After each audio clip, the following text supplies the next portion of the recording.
Hoy vamos a hablar entonces de los tiempos finales de confusión. Estas son advertencias para preparar a la iglesia con sabiduría y discernimiento. Bueno, ¿dónde empieza la situación? Entendiendo que el Señor en el Antiguo Testamento procedió ante la soberbia de los hombres a confundir las lenguas en un sitio que todos sabemos recibía el nombre de Babel. Babel significa entonces, de acuerdo a eso, confusión. De ese nombre se deriva otra palabra parecida que es Babilonia. Y Apocalipsis nos enseña que al final de los tiempos va a imperar un sistema político y religioso llamado Babilonia. Se nos advierte entonces que en los días finales habrá tiempos de confusión espiritual como nunca, que pondrán a prueba incluso a los más firmes en la fe, y habrá un alejamiento masivo de la verdad divina por proliferación del engaño de parte de Satanás. Vamos a considerar 5 aspectos de la etapa de confusión que se está empezando a vivir. Ya estamos viendo coletazos bastante fuertes de esto. El primer aspecto es el del engaño y los falsos profetas. Mateo 24, versículos 4, 5, 11 y 24 dicen así: respondiendo Jesús les dijo: mirad que nadie os engañe, porque vendrán muchos en mi nombre diciendo: yo soy el Cristo, y a muchos engañarán. Más adelante dice: y muchos falsos profetas se levantarán y engañarán a muchos. Y más adelante: porque se levantarán falsos cristos y falsos profetas y harán grandes señales y prodigios, de tal manera que engañarán, si fuere posible, aún a los escogidos. Esta parte la hemos oído de alguna manera en las predicaciones. Sabemos aquí entonces que el engaño no será burdo ni fácilmente identificable, no será algo muy palpable, sino será muy sofisticado, tan convincente, tan acompañado de manifestaciones sobrenaturales, que incluso aquellos que estén firmes en la fe correrán peligro. Y es por eso que procede esta exhortación, para que los corazones estén dispuestos y aprestados con respecto a esa marea que está empezando a invadir todo. Solo una relación adecuada con Dios, como veíamos anoche, y la gracia preservadora de Dios y un conocimiento completo de la palabra nos pueden mantener firmes.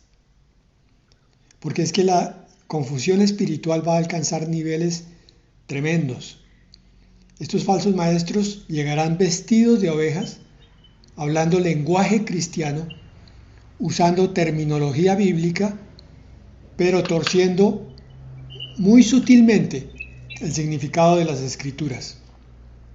En la segunda de Pedro 2:1 se nos dice: pero hubo también falsos profetas entre el pueblo, como habrá entre vosotros falsos maestros, que introducirán encubiertamente herejías destructoras, y aún negarán al Señor que los rescató, atrayendo sobre sí mismos destrucción repentina. Este problema es tan delicado que tiene que abrirnos los ojos con respecto a las iglesias, a las predicaciones y a las enseñanzas que tenemos al alcance de nuestra mano. Hay que escudriñarlas muy bien y compararlas con la Escritura.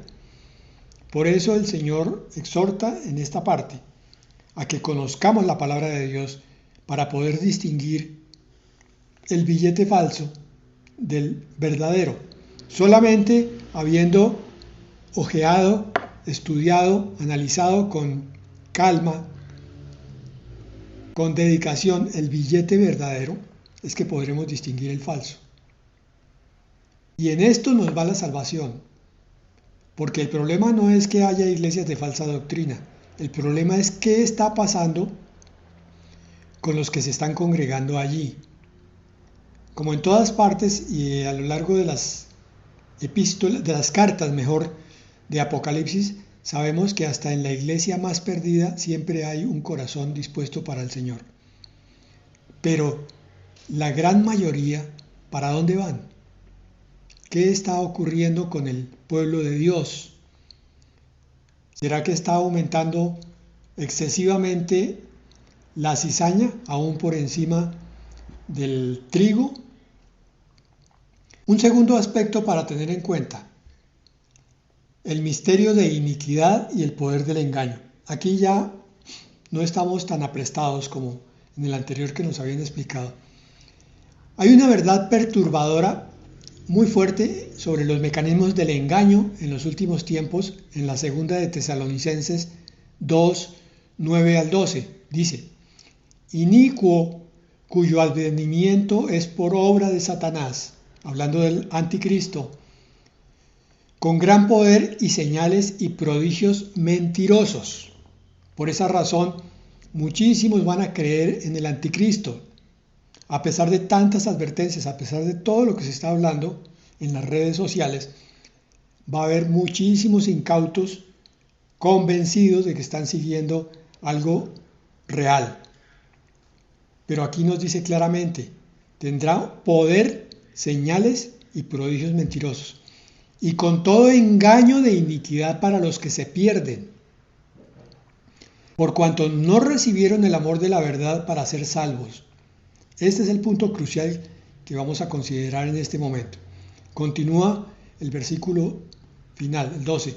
Por esto Dios les envía un poder engañoso para que crean la mentira, a fin de que sean condenados todos los que no creyeron a la verdad, sino que se complacieron en la injusticia.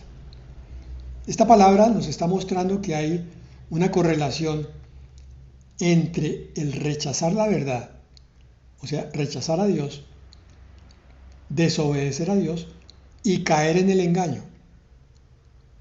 Significa que algo ocurre cuando una persona no quiere andar en el camino de la verdad.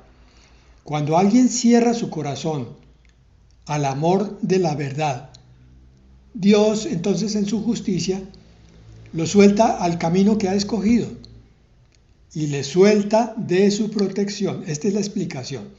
Algunos dicen: pero ¿cómo va a ser Dios, que es todo bondad, el que le envía un poder engañoso, si Dios es la verdad, no puede enviar mentira? No, es que el sentido de esta palabra es el siguiente: el Señor está invitando a caminar en la verdad, pero si alguien no quiere, el Señor dice: yo respeto tu libertad, camina entonces en el error. Pero aparte de todo eso, como no quieres mi cuidado, mi protección, ¿qué tendrías? Como dice el Salmo 91, en caso de creer en mí, entonces yo te voy a soltar también de esa protección.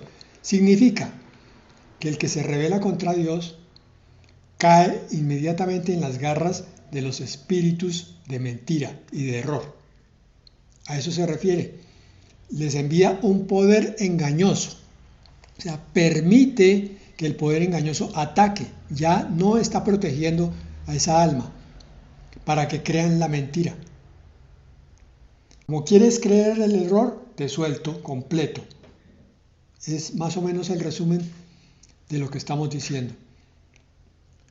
Romanos 1:21 dice: pues habiendo conocido a Dios, no le glorificaron como a Dios, ni le dieron gracias, sino que se envanecieron en sus razonamientos, y su necio corazón fue entenebrecido.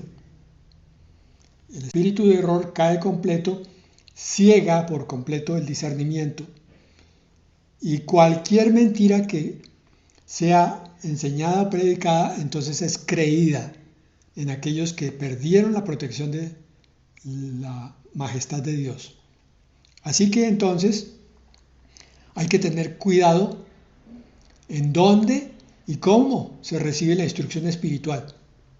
Por ejemplo, en iglesias que no estén debidamente comprobadas, en libros, entre comillas, cristianos, hay muchísimos hoy en día que no están de acuerdo a la palabra de Dios.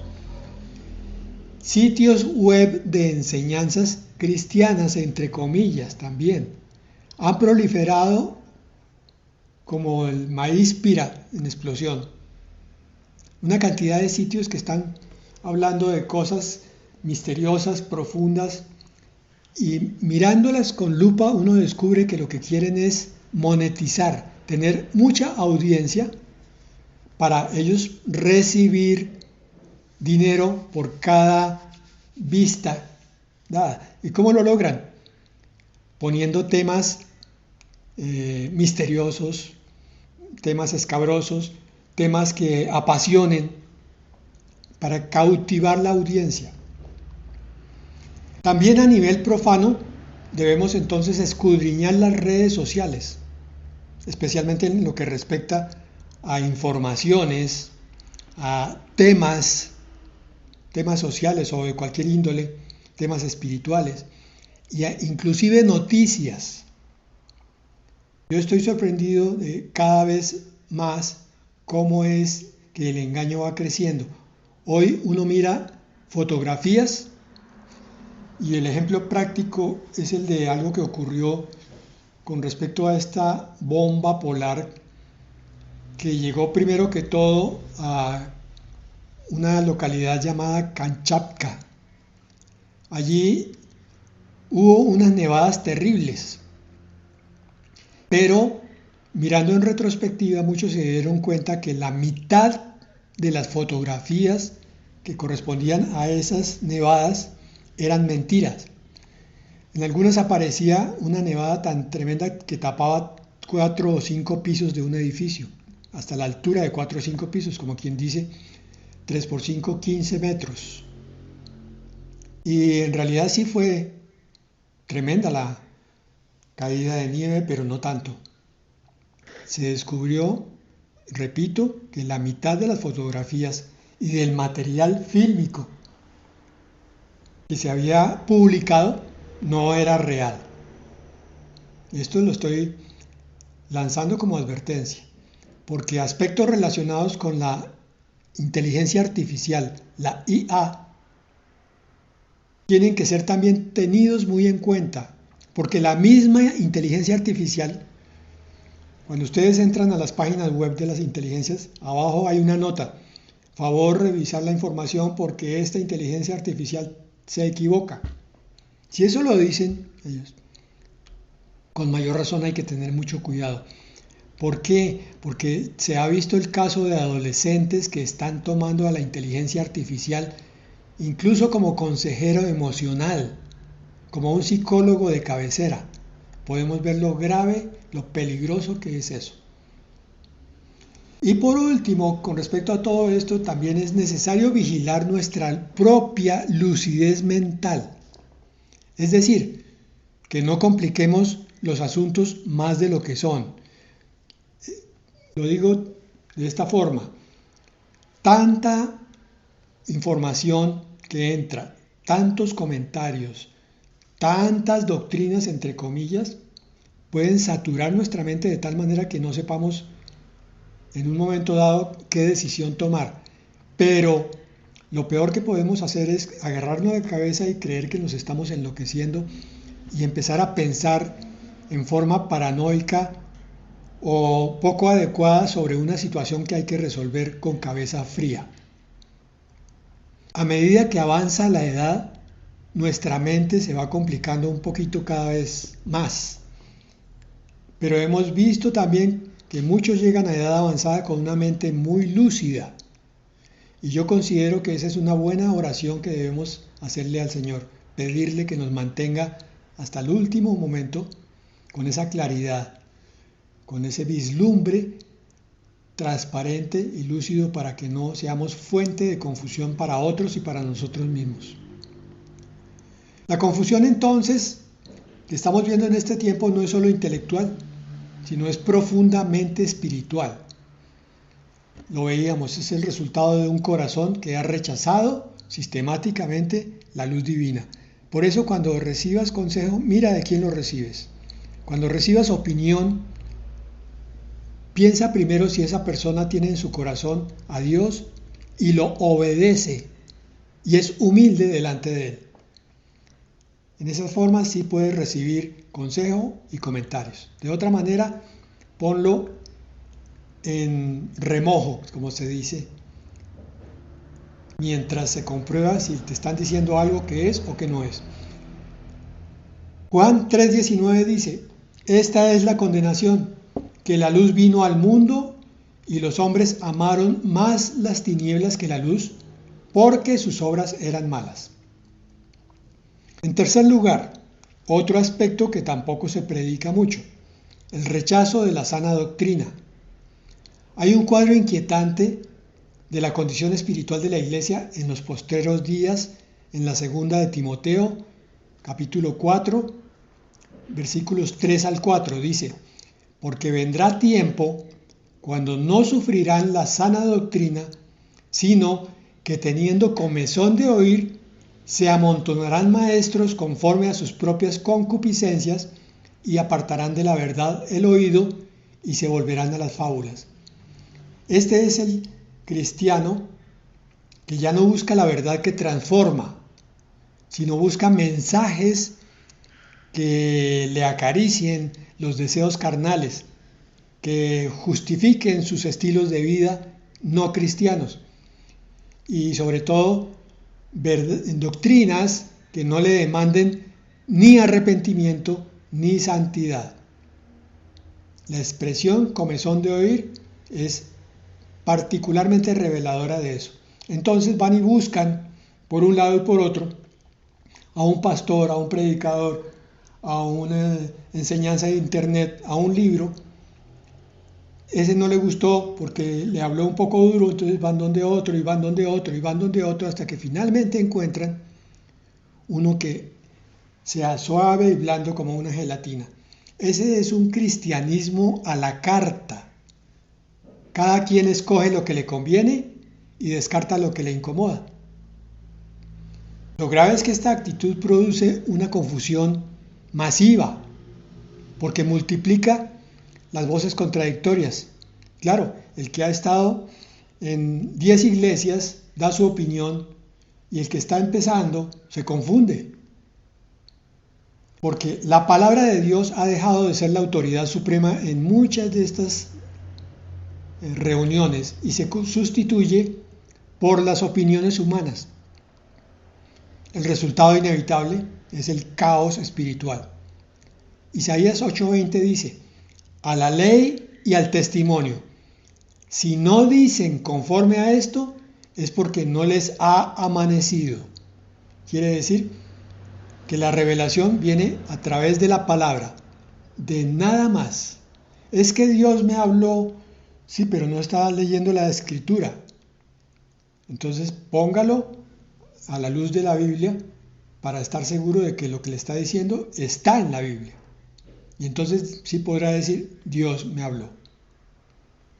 El problema de ese Dios me habló no es tanto si a ti te habla o no te habla. El problema es aquellos que dicen Dios me habló y se paran a predicar mentiras y a buscar dinero. Ese es el verdadero problema de la voz de Dios, del oírla o no oírla adecuadamente. En cuarto lugar, la incapacidad de conocer la verdad. Hay una lista oscura de características morales y espirituales respecto a los últimos tiempos en la segunda de Timoteo, capítulo 3, del 1 al 7. Ya lo hemos leído, vamos a leerlo rápidamente. También debes saber esto, que en los postreros días vendrán tiempos peligrosos, porque habrá hombres amadores de sí mismos, avaros, vanagloriosos, soberbios, blasfemos, desobedientes a los padres, ingratos, impíos, sin afecto natural, implacables, calumniadores, intemperantes, crueles, aborrecedores de lo bueno, traidores, impetuosos, infatuados, amadores de los deleites más que de Dios, que tendrán apariencia de piedad, pero negarán la eficacia de ella. A estos evita. Esta descripción no habla de ateos declarados, sino de personas con apariencia de piedad. Entonces, parecen religiosos, asisten a reuniones, hablan lenguaje espiritual, pero viven negando el poder transformador del Evangelio. No se ve la transformación en sus vidas. Están siempre aprendiendo, asisten a conferencias, leen libros, acumulan información, pero nunca pueden llegar al conocimiento de la verdad, porque el problema no es intelectual, sino moral y de la voluntad.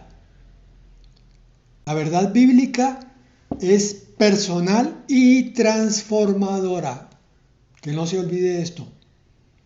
Si yo soy cristiano, mi carácter, mi corazón y mi espíritu van cambiando a medida que pasa el tiempo. Porque el Señor lo dijo en Juan 8:32, conoceréis la verdad y la verdad os hará libres. Libres de cadenas, de prisiones, de maldiciones, de enfermedades emocionales y espirituales. Porque Él va limpiando nuestro ser como templo del Espíritu que es. Pero aquellos que aman sus pecados más que a Dios permanecen en confusión y son incapaces de discernir entre la verdad y el error, y entre lo santo y lo profano. Y el quinto aspecto es el aumento de la maldad y el enfriamiento del amor. Esta es otra característica crucial de los tiempos finales, que frecuentemente se pasa por alto. Dice en Mateo 24:12, y por haberse multiplicado la maldad, el amor de muchos se enfriará. A ver, ¿esto qué tiene que ver con la confusión? Sigamos. Este versículo revela una conexión entre el aumento del pecado, de la iniquidad, y la disminución del amor genuino. Cuando la maldad se normaliza, cuando la cultura se satura de violencia y egoísmo, incluso aquellos que conocen al Señor pueden experimentar un enfriamiento gradual de su primer amor. Tú puedes hacer ese experimento. No abras tu Biblia durante 8 días, no más 8 días. Y prende tu televisor en esos 8 días y mira toda la basura que ponen allí. A los 8 días me puedes decir si te sientes igual de cercano al Señor o si algo se ha congelado en ti. Y te voy a garantizar, basado en lo que dice la palabra, que vas a estar más alejado del Señor, porque te has gastado el tiempo comiendo cosas que solamente han alimentado la carne y no el espíritu. Por eso este enfriamiento no es repentino, sino progresivo. Es el resultado de una exposición constante al mal que endurece el corazón. Por eso vemos cada vez más maldad en la calle. El joven de 30 años ha estado expuesto desde los 10 a juegos de violencia, a amigos groseros, amigos que hacen bullying, y entonces ya no le importa las cosas. Y lo que estamos viendo son los accidentes de tránsito, por ejemplo, de personas entre 20 y 30 años que manejan los vehículos a toda velocidad sin considerar absolutamente ninguna regla de tránsito y mucho menos pensar en posibles víctimas. Lo estamos viendo en vehículos de 4 ruedas y de 2, las motos. Es una crueldad egoísta, solamente para que los miren, solamente para sentirse poderosos por un momento, ponen en riesgo su propia vida y la de los demás. El amor ágape, que es el amor sacrificial, se marchita entonces y es reemplazado por un cristianismo formal, frío, sin vida. Eso nos recuerda la palabra que el Señor nos envía en Apocalipsis 2, versículos 4 y 5. Pero tengo contra ti que has dejado tu primer amor. Recuerda por tanto de dónde has caído y arrepiéntete y haz las primeras obras. Pues si no, vendré pronto a ti y quitaré tu candelero de su lugar, si no te hubieres arrepentido. Entonces, en resumen, el enfriamiento del amor produce una incapacidad moral para obedecer los mandamientos de Dios. Dice la primera de Juan 2:4, el que dice yo le conozco y no guarda sus mandamientos, el tal es mentiroso y la verdad no está en él. Cuando el amor se enfría, la obediencia se vuelve una carga insoportable en lugar de un deleite. Bueno, entonces, ¿qué hace el creyente con el entendimiento de que estamos en tiempos de confusión? Que hay que cuidarse mucho de lo que se mira, de lo que se lee, de lo que se oye, de con quién se habla. Hebreos 10:23 dice, mantengámonos firmes, sin fluctuar, la profesión de nuestra esperanza, porque fiel es el que prometió. Mantengamos firme la profesión de nuestra fe, de nuestra esperanza. No importa que nos sintamos cansados en ciertos momentos. Ya sabemos que tenemos el auxilio pronto de Dios a la distancia de una oración. Señor, mira que me siento débil en ti. Ayúdame, Padre.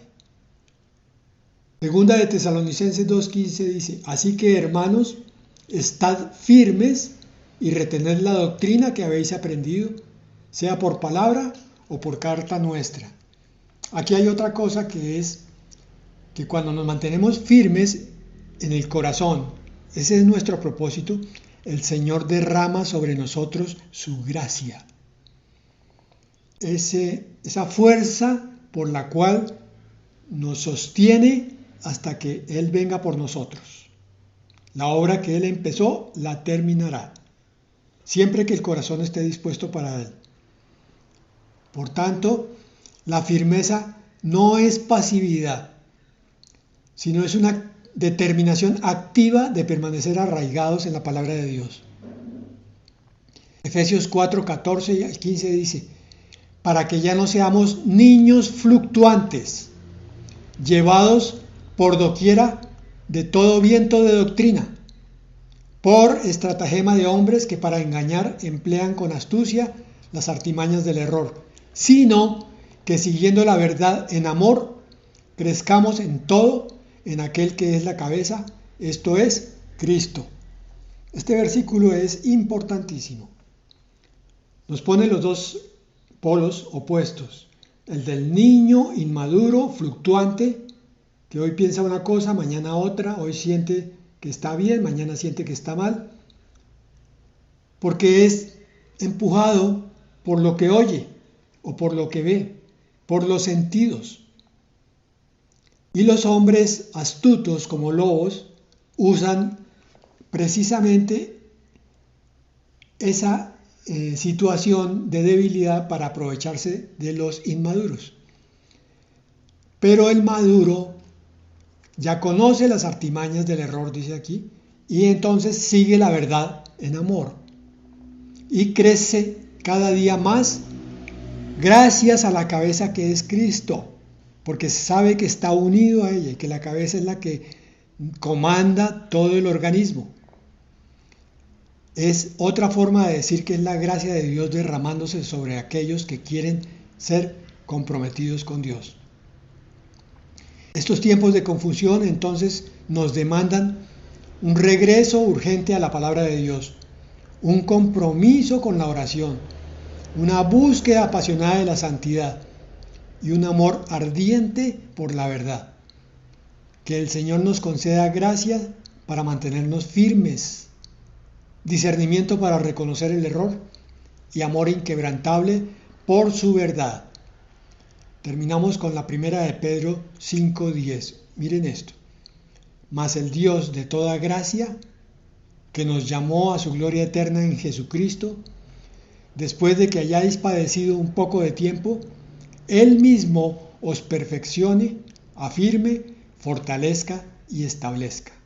Amén y amén.